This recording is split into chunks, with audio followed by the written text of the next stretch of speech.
Digital দুনিয়াতেও অন্ধকারে একাংশ মানুষ ঝাড়ফুঁক করে লোক ঠকানোর অভিযোগ কবিরাজের দলের বিরুদ্ধে। নাচ গান ঝাড়ফুঁক করে পক্ষাঘাতগ্রস্ত রোগীকে চিকিৎসা। দক্ষিণ মানকাচুরের হাজিরহাট গ্রাম পঞ্চায়েত এলাকার ঘটনা। মাসখানেক ধরে গ্রামের নিরীহ মানুষকে ঠকানোর অভিযোগ। ঘটনা চাউর হতেই উধাও কবিরাজের দল। স্থানীয়রা জানান, কবিরাজের দলটি এসেছিল গোয়ালপাড়ার লক্ষ্মীপুর থেকে।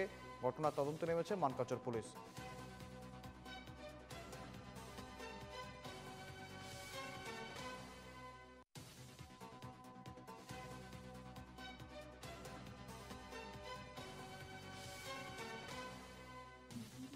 দুটো বেমারই ভালো হয়েছে।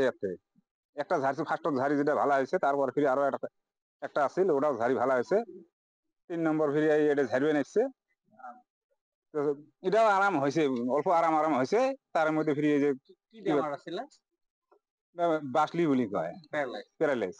বেমারে না এই যে ট্রিটমেন্ট করি আছে না সেটা এনেকা করে ভালো হয়েছে। দুজন ভালো হয়েছে, দুজনে ভালো হয়েছে। আর এখন আমার দেখা দুজনে ভালো হয়েছে, আর একটা মানে ধরি আছে, মানে একটু ঝাড়ি আছে।